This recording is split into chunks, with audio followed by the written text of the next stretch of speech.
Soviet ইউনিয়নের পতনের পরপরই আমাদের দেশেও কমিউনিস্ট পার্টির মধ্যে দেখা যায় ভাঙনের শুরু। 2-3 ভাগে বিভক্ত পার্টির লিডাররা।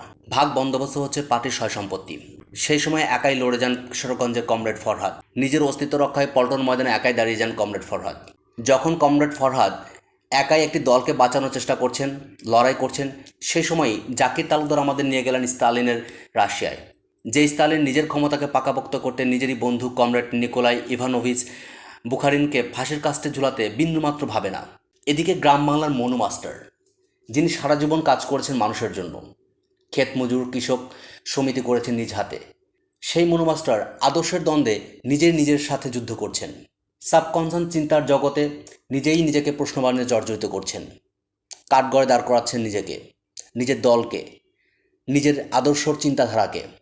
একদিকে বাংলার ইম্যাচিওর ভোটার, অন্যদিকে সুখের পায়রা দলের পার্টি লিডারেরা, যারা একসময় দেখিয়েছেন বিপ্লবের স্বপ্ন, যাদের হাত ধরে বাম রাজনীতি এগিয়ে যাচ্ছিল, তারাই বিশ্বাসঘাতকতা করেছেন।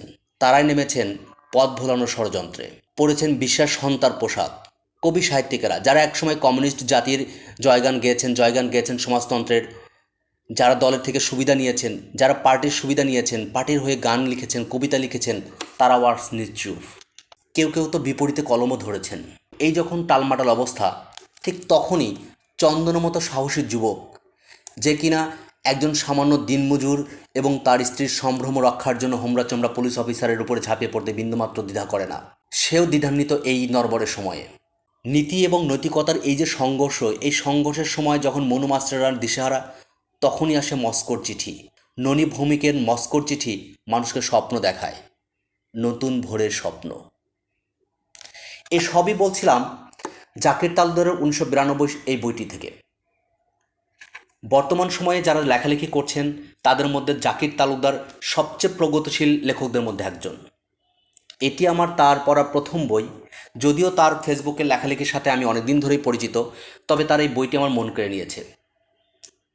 এই বছরে আমি যতগুলো বই পড়েছি তার মধ্যে ওয়ান অফ দ্য বেস্ট এই বইটি।